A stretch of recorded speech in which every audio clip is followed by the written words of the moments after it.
Provérbios 3, de 5 a 10.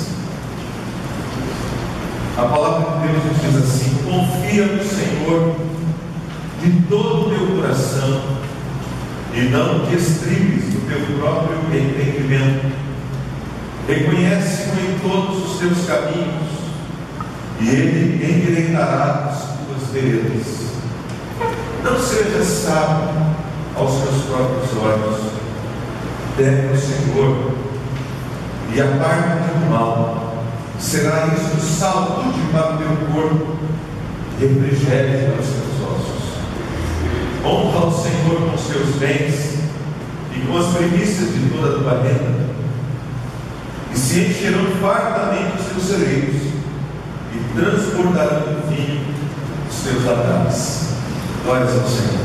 Vamos orar mais uma vez, irmãos. Vou pedir para o nosso irmão Marcelo, que está lá em cima, que esteja orando ao Senhor dele. E lá de cima a voz bem mais forte. Verdade. Senhor, nós te agradecemos por esse momento na tua casa, pela oportunidade que temos de ouvir a tua palavra. Te pedimos, Pai, que o Senhor possa nos abençoar de maneira que aquilo que o Espírito Santo do Senhor vai falar ao coração de cada um dos nossos irmãos, de maneira coletiva como igreja, mas também individualmente, dentro das nossas necessidades, possa, Senhor, servir para que a gente coloque em prática durante a semana. Pai, ajuda-nos, Senhor, e salva-nos de sermos somente ouvintes, Senhor, negligentes. Ajuda-nos, Senhor, a colocar em prática tudo que o Senhor tem para nós na nossa vida, de maneira que a gente viva uma vida que seja digna do Deus que nós confessamos. Abençoa-nos dessa maneira, abençoa-nos todos nós nessa noite. Pedimos isso em nome e para a glória de Jesus, nosso Senhor e eterno Salvador. Amém. Meus irmãos, não há nada melhor para nós do que aprendermos a confiar, depender e esperar em Deus. A Bíblia nos foi dada nesse propósito. Todo o ensino do Antigo Testamento, do Novo Testamento, toda a vida e obra do Senhor Jesus Cristo são de inspiração para nós. Aprendemos a confiar, depender e esperar em Deus. Mas desde a queda do homem pecado, Satanás, ele nos tem tentado, e ele faz isso de uma maneira ferrenha, para que nós não aceitemos o propósito de Deus para a nossa vida. O diabo, ele trabalha arduamente para que nós não confiemos, não dependamos e não esperemos em Deus. Parece que existe até senso comum, mesmo entre as pessoas que são crentes, em pensar dessa maneira: é assim mesmo. Vai fazer o quê? Todo mundo faz assim, todo mundo pensa assim. A Bíblia é assim mesmo, vai fazer o quê? Eu creio, irmãos, que essa passividade, essa tolerância pecaminosa, vem do fato do pouco conhecimento que as pessoas têm de Deus. E esse pouco conhecimento que as pessoas têm de Deus é gerado pela falta de comunhão com Deus. Muitos não leem a Bíblia, não têm esse hábito santo, maravilhoso, diário, de ler a palavra de Deus diariamente. Muitos não oram, ou oram muito pouco, pedem para que as pessoas orem por elas, mas elas mesmas não oram. E muitos até não reconhecem a autoridade de Deus sobre suas vidas, não reconhecem o senhorio de Jesus sobre suas vidas. E aí, Satanás, astuto como ele vem plantando com muito êxito sementes no coração das pessoas, sementes de desconfiança, sementes de soberba, sementes de ansiedade. E daí a necessidade que nós temos, como pregadores, de falarmos quase sempre, repetidamente, mesmas coisas, com o objetivo de procurar acordar aqueles que estão com ele, como um chacoalhão de Deus, aqueles que estão com ele, de despertar a necessidade de uma vigilância constante, perseverarmos em seguir ao Senhor e crermos na autoridade das Escrituras sobre a nossa vida, para que aprendamos a viver com Deus e a viver para Deus. E esse é o meu lema nessa noite: viver com Deus e para Deus. Viver com Deus e para Deus. Queridos, para viver com Deus e para Deus é necessário viver pela fé. É necessário viver pela fé. Para isso que nós temos sido chamados. E assim, queridos, a palavra do Senhor, versículo 5, novamente: confia no Senhor de todo o teu coração. Confia no Senhor de todo o teu coração. Irmãos, fé se traduz em confiança pura e simples. Fé se traduz em confiança pura e simples. Ou você confia ou não confia, não tem meio termo. Eu confio mais ou menos. Ou você confia no que Deus está dizendo na sua palavra, ou você não confia. Não tem como achar um outro caminho de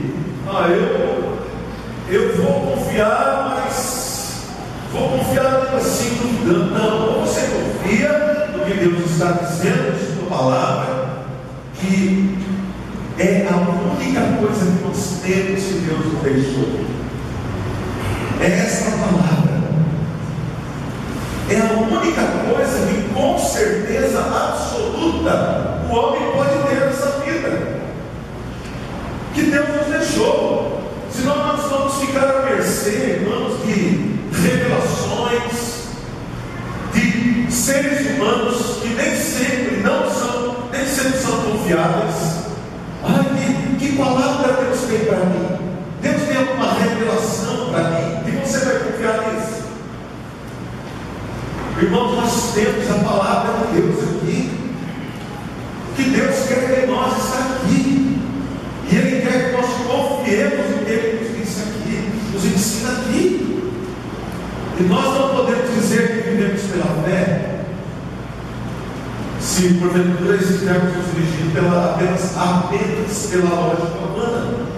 É verdade que a fé, ela não exclui a razão, mas a fé, ela vai além da razão.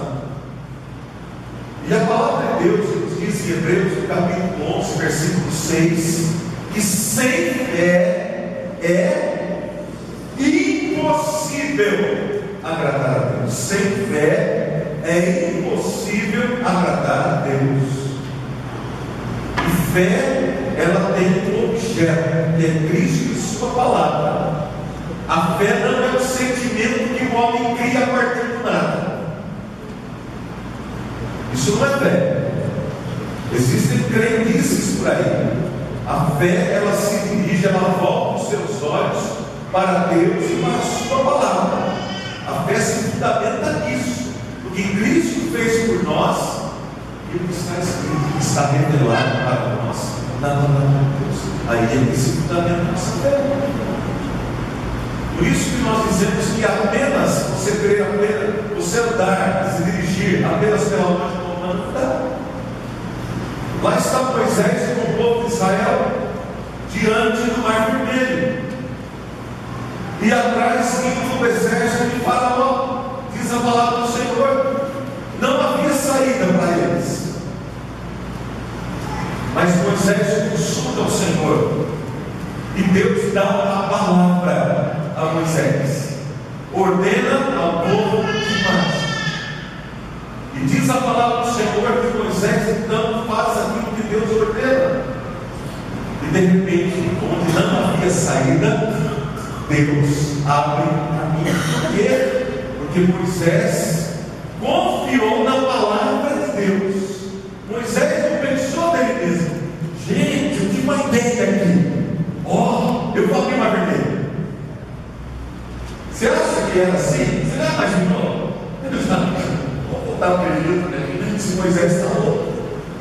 Não foi a ideia de Moisés que abriu o mar vermelho. Não foi o sentimento de Moisés. Irmãos, eu tive um sentimento agora. Acabei de ter um sentimento agora aqui.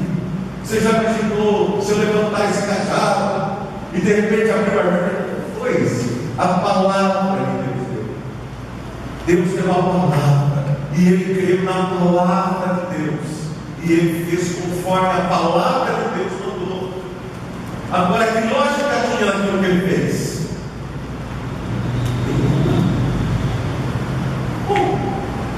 Erguer o cajado e abrir o mar. Não tem lógica nisso. A ciência não explica isso. Aí vai além da razão. É a fé na palavra de Deus. Deus disse e eu creio. E eu andei conforme a palavra que Deus ordenou. Agora você já imaginou Josué com o povo de Israel em volta de Jericó, uma cidade poderosa, uma cidade enorme, com muralhas intransponíveis, um bando de escravos andando 7 dias em volta da muralha. E vai lá, 7 dias andando em volta da muralha. Olha que lógica, né? Nós vamos ganhar essa guerra andando em volta das muralhas, meu irmão. 7 dias andando em volta das muralhas. E no 7º dia, 7 vezes. E hora que Deus ordenar, toca a trompeta. Agora você fala assim, que lógica que existe um negócio desse? Que racionalidade existe um negócio desse? Não tem. É simplesmente obedeça a palavra de Deus. Creia na palavra de Deus. Confia no Senhor de todo o teu coração. Não discuta com Deus. Confia no Senhor de todo o coração. Faça aquilo que Ele ordenou na sua palavra. E deixa o restante com Ele. Isso é fé. Senhor, eu estou fazendo aquilo que o Senhor me ordenou fazer. Aquilo que está escrito em sua palavra. Eu confio no Senhor. Por isso eu estou agindo como o Senhor mandou. Então a fé, irmãos, ela vai além da lógica humana.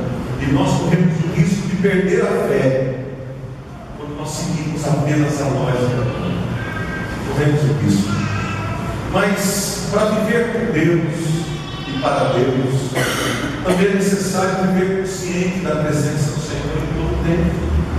Diz o verso 6: reconhece em todos os teus caminhos, reconhece em todos os teus caminhos. Para viver com Deus e para Deus é preciso viver consciente de que nós estamos vivendo na presença de Deus.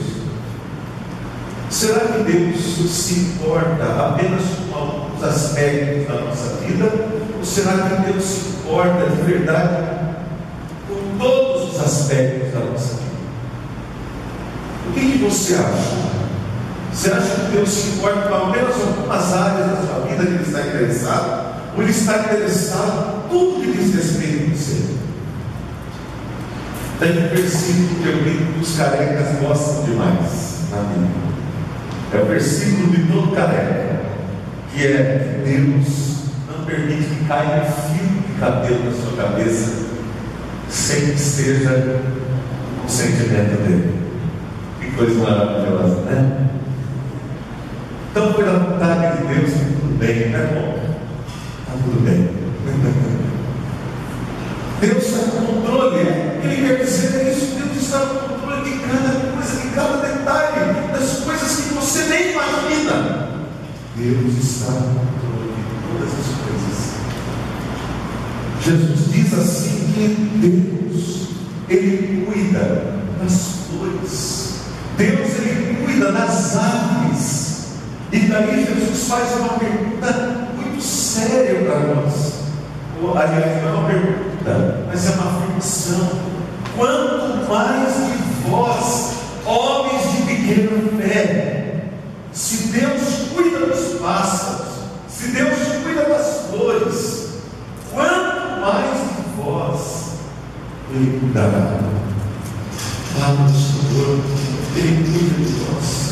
Talvez eu já tenha contado essa experiência aqui, mas eu gosto às vezes de lembrá-la, porque ela foi uma coisa que me marcou muito na época do seminário. Tantos detalhes que Deus cuidou da minha vida na época do seminário, mas esse foi um detalhe muito interessante, porque foi nos 45 minutos do segundo tempo, né? Eu estava para me formar no seminário em 1988, E meu pai desempregado, nossa família vivendo uma situação terrível, a gente vivendo de favor na casa da minha avó, minha mãe misturando para fora para tentar aí de alguma maneira sustentar a família. E era uma situação difícil, eu não tinha nem coragem de vir em casa, pegar alguma coisa na casa, não tinha coragem. Minha mãe falava, vai no mercado, pega alguma coisa para você levar para as Campinas. Eu não tinha coragem, não tinha mesmo. E eu estava no final do seminário, era a formatura, essa era a formatura, e todo mundo se preparando as coisas. E tinha que ir terno. Eu não tinha terno. Eu não tinha dinheiro para comprar o terno, mas não tinha mesmo. E eu não tinha coragem de chegar em casa e pedir lá para minha mãe. Então, eu sei que mãe faz qualquer negócio, mas eu não tinha condições, eu não conseguia chegar em casa e falar para minha mãe, eu preciso de um terno para a formatura. Eu não tinha coragem para fazer isso. E a minha igreja foi uma bênção na minha vida, a igreja presbiteriana de Jaú. Foi uma bênção na minha vida. Durante os 4 anos do seminário, eles me ajudaram demais. E eu também não tinha cara para chegar lá e pedir alguma ajuda, não tinha. E eu trabalhava numa igreja muito pobre em São Paulo, ali no bairro de Pirituba. Trabalhava como seminarista lá. A igreja hoje ela nem existe mais, né? Não existe mais essa igreja. Mas era uma igreja pequenininha, uma igreja pobre. E eu ia de 15 em 15 dias para lá e ajudava a trabalho com os jovens. E um dia a presidente da mocidade, ela chegou e falou assim para mim, Wagner, dá para você chegar mais cedo? Dá para você vir no sábado de manhãzinha? Eu falei, tem tempo uma promoção, vocês querem fazer uma promoção? Porque eu era um craque de bola lá da passada, sabe? Porque era gente que dava até futebol. Eu nunca vi nada tão ruim de bola. Então, eu pensei, vai ter algum jogo, eles querem que eu tenha, né? E daí ela falou assim, não é programação. A mocidade deles nem tinha ideia, nem tinha noção de nada. A mocidade da nossa igreja, nós resolvemos fazer uma vaquinha entre nós e nós queremos dar um presente para você. Nós queremos te dar terno, né, na sua formatura. Eu nunca tinha compartilhado nada. Nós, sábado de manhã, com a presidente da mocidade, fomos lá no centro do bairro aqui de São Paulo, perto do bairro, entramos lá e escolhi meu terno. Né? Era moda naquela época, elas nosso plano, né? E é umas coisas assim tão preciosas que um colega meu, o Daniel, ele morava no Caminho, é pastor na região ali de Sorocaba, e eu conversando com o Daniel no meu quarto. E o Daniel, se era terra plana, o Daniel era terra plana ao todo. E o Daniel não tinha condições, não tinha nada. O Daniel veio no meu quarto e eu falei, aí Daniel, você já conseguiu o seu terno e tal, não sei o quê? Ele falou, rapaz, eu não sei como eu vou fazer. Eu falei, porque você não tem? Ele falou, não tem. Eu tinha um blazer que eu comprei no primeiro ano do seminário, não servia mais para mim, eu guardei. Guardei mais 3 anos aquele blazer. Eu falei, Daniel, tem um blazer aqui. Tá bom. Você quer que esse serve para você?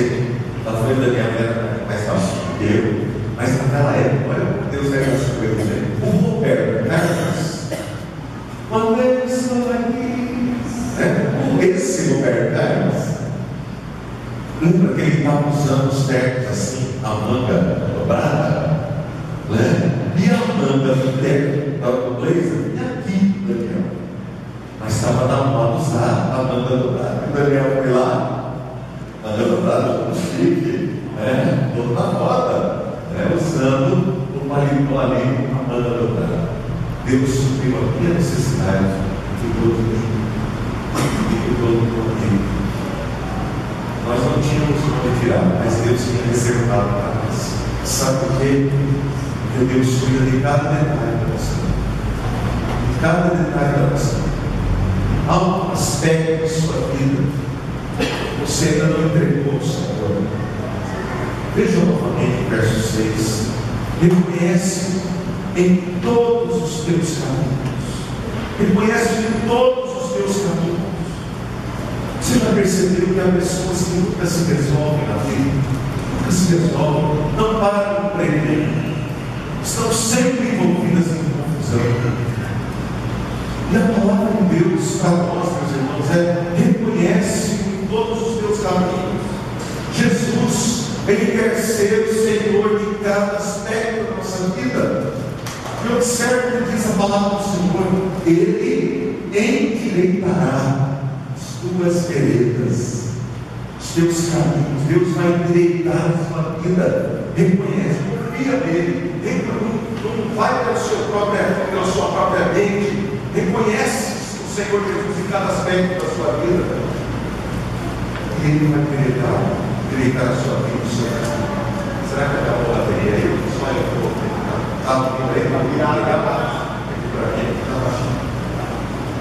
Queridos, viver com Deus e viver para Deus é apartar-se do orgulho e do mal. É apartar-se do orgulho e do mal. O verso 7 diz assim: não seja sábio aos teus próprios olhos, teme ao Senhor e aparta-te do mal. O orgulho, irmãos, é uma força terrível. O orgulho nos impede de reconhecermos os nossos erros. Alguém está indo para o buraco, chega outra pessoa, enviada por Deus, para alertar, mas o orgulho impede a pessoa de dar ouvidos ao outro. É orgulho. Há muita gente teimosa, muita gente orgulhosa, muita gente cheia de razão. E eu quero dizer para você que o orgulho, a teimosia, leva a pessoa para uma situação cada vez pior. O orgulho, a teimosia distancia a pessoa de Deus. Ser orgulhoso, ser teimoso, você não fala para ninguém. E você acha que você vai fazer, você vai acontecer. Deixa o orgulho, meu irmão. Mas também a parte final dessa palavra. Jó, capítulo 28, versículo 28, diz: eis que o temor do Senhor é a sabedoria, e o apartar-se do mal é o entendimento. O temor do Senhor é a sabedoria, e o apartar-se do mal é o entendimento. Quer dizer, quando eu posso provar que eu devo a Deus? Porque tem gente que diz: eu devo a Deus. Eu tenho temor de Deus no meu coração, mas sempre anda na beira do precipício. Isso não é temor a Deus. Porque quem teme a Deus se aparta do mal, entendeu a palavra de Deus, não quer nada do mal. Mas tem gente que anda ali na beirinha e na teimosia de coração. Meu amado irmão, se você deseja viver com Deus e para Deus, você precisa ser humilde. Você precisa reconhecer que você está errado na ótica de Deus. Não é segundo a sua própria cabeça, mas é quando Deus está dizendo que você está errado. Então afaste-se do mal, abandone o mal, foge do mal, troca o número do telefone, cancela o Face, muda o e-mail, faz aquilo que depende de você. Aparte-se do mal, aparte-se do mal, deixe o orgulho de lado, não confie na sua própria cabeça. Você não tem controle de situação nenhuma. Engana-se o homem que acha que tem controle da situação. Engana-se. E olha qual é a promessa de Deus no verso 8: será isso saúde para o teu corpo. Porque será que você está vivendo o que você está vivendo, meu irmão? Sem saúde, sem controle de nada, dói o corpo, não consegue dormir, não consegue fazer nada. Por que será?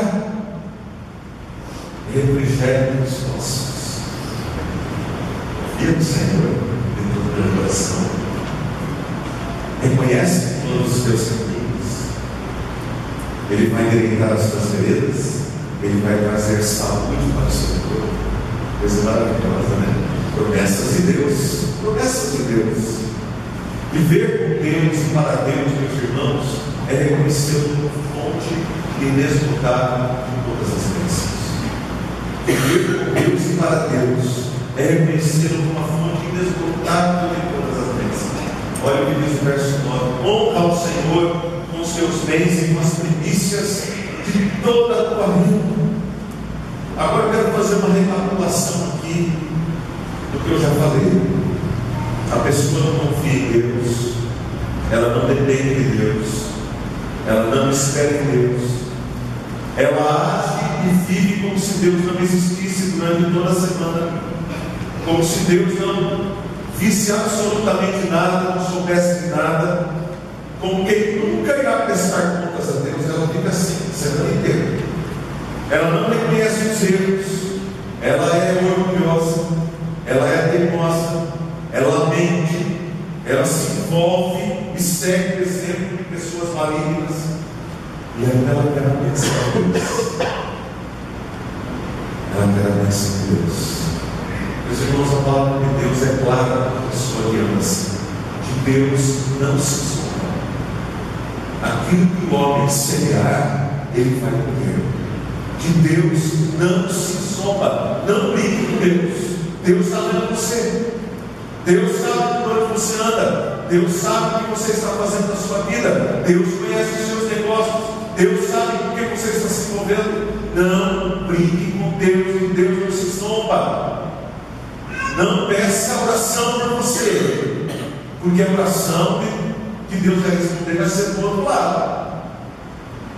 Não peça oração para você ter consciência que está fazendo coisas erradas. Aqueles que ainda são descarados, sabe? Eu não sei o que está acontecendo. Por que está acontecendo comigo? Não sei. Sabe. Para isso, sabe. Olha o que o versículo está dizendo para nós. A palavra de Deus está dizendo: honra ao Senhor. Honra ao Senhor. É a palavra de Deus. E eu digo para você: se você puder dar glória a Deus pelo que você está fazendo, você sabe se você está dando glória a Deus. Eu vou fazer isso. Glória a Deus. Você pode dar glória a Deus pelo que você está fazendo? Não, você está dando. Mas as pessoas hoje são tão terríveis que elas são capazes de orar com dinheiro roubado. Eu estou dizendo isso porque nós vimos isso na televisão, viu? Você viu o noticiário, não esse ano, um tempo atrás, um grupo de homens, acho que lá em Brasília, se eu não me engano, que desviou o dinheiro, não lembro o que foi, e foi filmado. Eu acho que eram 3, se eu não me engano, um grupo lá, orando, ainda agradecendo a Deus pelo dinheiro roubado. Eram crentes. Oh Senhor, obrigado por essa bênção, Senhor. Nós roubamos, é verdade, Senhor. Mas transforma mal em bem. Ainda tem gente que vai lá desse jeito. Meus amados irmãos, tem tudo que a gente está vendo, de valores perdidos, pessoas que não temem a Deus, que seguem o seu próprio entendimento, em lugar de se humilharem e se submeterem à palavra do Senhor. Olha o texto da palavra de Deus, está dizendo: honra ao Senhor com os teus bens e com as primícias de toda a tua vida. Todo mundo quer melhorar de vida. Eu acredito que todos os que estão aqui querem melhorar de vida. Eu acredito que a gente trabalha com esse objetivo, né? De alguma maneira melhorar as coisas lá na minha casa, trocar o meu carro, dar uma condição melhor para a minha família. E não há pecado nenhum nessa questão. O pecado é quando você ama o dinheiro de tal maneira que você se torna escravo dele e você faz qualquer negócio para ter mais dinheiro. Faz qualquer negócio. Mas eu quero perguntar para você: até que ponto nós reconhecemos que Deus é a fonte de todas as bênçãos na nossa vida? Até que ponto nós reconhecemos? E eu quero dizer para nós que quando nós lidamos com o dinheiro, revela se nós cremos e se nós realmente somos comprometidos Deus, a maneira como nós lidamos com o dinheiro. Porque, vamos falar sério, você vê que o mundo inteiro é dirigido pela economia. O valor que as pessoas dão à economia. Só se fala em dinheiro, o dinheiro que manda nos países e tudo. Não é verdade? É o dinheiro. Mas como que as pessoas lidam com o dinheiro? Essa é a questão. Eu assistia, acho que foi sexta-feira, eu vi um trechinho naquele canal History, falava sobre os 3 grandes bilionários americanos da história: Rockefeller, Morgan e o outro esqueci. Eu nunca tinha ouvido falar dele. É uma coisa assim. Mas vi lá, e como aqueles homens, eles eram astutos para ganhar dinheiro, como eles manipulavam as coisas para ganhar dinheiro, como eles manipulavam as coisas para ficar com poder, para sair do poder, e como eles queriam cada vez mais incluir o outro. A hora que precisavam, se uniram os 3. Por quê? Porque eles viram que estava ameaçada a fortuna deles, por causa de um presbiteriano que estava se candidatando à presidência dos Estados Unidos. Olha só que coisa. Eles compraram um homem para se tornar presidente no lugar daquele, para tirar aquele do cenário, para plantar notícias falsas, para prejudicar o andamento das eleições. Pois é. Para eles manterem a fortuna deles intacta, se uniram os 3. A hora que acabou a eleição, eles conseguiram um querido inimigo.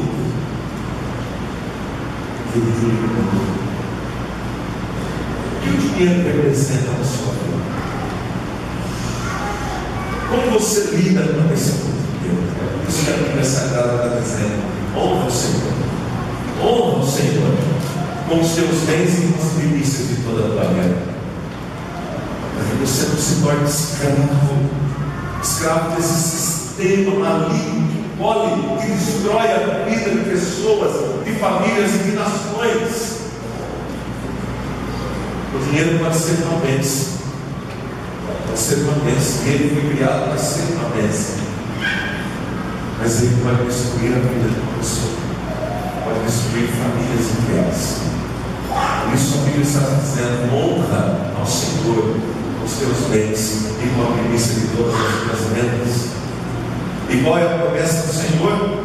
Versículo 10, ele diz: se encherão fartamente os teus celeiros e transbordarão de vinho os teus lagares. Deus está dizendo: se você comprar, eu vou abençoar, ficar em paz, eu vou cuidar de você, eu vou dar mais até do que você precisa. Eu quero dizer, perguntar aos irmãos aqui que têm procurado fazer isso: você não tem experimentado isso na sua vida? É isso que nós experimentamos na nossa vida, irmãos. Não é questão da riqueza, nada disso, mas é questão da providencial de Deus. Cuidado providencial de Deus. Eu quero concluir dizendo para você: se você quer viver com Deus, se você quer viver para Deus, viva pela fé, viva confiante em Deus, confie em Deus de todo o seu coração, viva consciente da presença de Deus, todos os dias, em todo o tempo, onde você estiver, viva consciente disso. Aparte-se do orgulho, da teimosia e do mal. Aparte-se disso em nome de Jesus. Reconheça que Jesus, que Deus, é a fonte inesgotável de todas as bênçãos. As promessas estão aí. Ele endireitará as suas veredas. Será isso saúde para o teu corpo, refrigério para os teus ossos. Se encherão fartamente os teus celeiros e transbordarão de vinho os teus lugares. São as promessas de Deus, quando você confia nele e anda dela da sua vontade. Eu quero concluir lendo os versículos 11 e 12 com os irmãos que ainda comigo. Leia comigo, por favor. capítulo 3 de Provérbios, versículos 11 e 12. Vamos lá, todos juntos. Filho meu, não rejeites a disciplina do Senhor, nem te enfades da sua repreensão, porque o Senhor repreende a quem ama, assim como o Pai ao filho a quem quer. Não é maravilhoso? Depois do Senhor trazer esse ensinamento, Ele concluiu com essas palavras. Talvez nessa noite o Espírito Santo de Deus tenha falado ao seu coração, mostrado áreas da sua vida que você precisa entregar ao Senhor, que você está andando de acordo com a sua própria mente, não de acordo com a vontade de Deus. Sabe, irmãos, o que é mais difícil para o pregador do Evangelho é as pessoas acharem que nós às vezes estamos aqui para pregar as nossas próprias ideias. É o pastor que quer. O pastor falou lá, né? É o pastor, então não tem que fazer porque o pastor pediu. Não faça porque eu estou pedindo. Em nome de Jesus. Se você achar isso, não faça nada, porque você está redondamente enganado. Eu estou aqui para pregar aquilo que eu acho legal, aquilo que eu penso que é bom, e aquilo que é para tentar manipular alguma coisa. Se você achar isso, meu amado irmão, você está errado. Eu estou errado. Todos nós estamos errados. Porque estar aqui é para pregar a palavra de Deus. E que Deus peça em sua mão sobre a minha vida. Um dia que eu estiver aqui para pregar as minhas ideias e pôr as minhas ideias sobre a sua vida. Esse não é o objetivo. E eu quero dizer isso, irmão e irmã, em nome de Jesus. Porque eu quero ver você andando na presença do Senhor. Eu oro para que você ande na presença do Senhor. Sabe por quê? Porque isso vai ser bênção para a sua vida. É bênção para a sua vida. Não para mim, mas para a sua vida. Hoje o pastor está aqui. De repente o Senhor tira o pastor. Mas o que eu quero dizer para você é: ande na presença do Senhor. O seu compromisso é com Cristo e com a sua palavra. E Ele é Pai. Ele corrige o filho. E às vezes a correção de Deus, mãe. Você já levantou a orelha da mãe, do pai? Uma vez minha mãe ficou tão brava comigo, tão feliz, né? Aí você vai para ninguém. Mulher tem aqueles milhão, né? E minha mãe veio, ela estava brava, sempre foi mesmo. Ela ficou a mesa aqui, né? Porque eu vi tão brava, né? Mas era o meu bem, era o meu bem. E a minha mãe me amava. Ela orou pela minha vida, né? Para a mudança da minha vida, pela minha conversão. Queridos, é isso. Quem ama, corrige. Tem um livro aí, Sabitiva. Quem ama, educa. É a palavra do Senhor. Se você ama o seu filho, se você ama o seu irmão, você vê alguma coisa errada, você não consegue ficar. Não tem nada com isso. Quem disse isso foi Caim. E a Bíblia diz: não amemos sempre Caim, que era do maligno. Nós não podemos amar sempre Caim, que era do maligno. Caim dizia: eu não tenho nada com meu irmão. Ia matar o irmão. Mas achava que não era responsável. Pessoa que ama a outra, quer ver bem a outra, dando na presença de Deus, ela não consegue simplesmente ver e ficar de olhos fechados dizendo: eu não tenho nada a ver com isso. Não, eu estou vendo meu irmão mudar, eu não vou falar nada para ele. Eu posso salvá-lo de lá. Deus vai usar a minha vida. Essa é a palavra do pregador. Essa é a palavra que vai ao filho. Confia no Senhor. Confia no Senhor. Reconhece em todos os teus caminhos. Honra ao Senhor. O Senhor fará grandes coisas na sua vida. Em nome de Jesus. Amém, queridos. Vamos orar ao Senhor.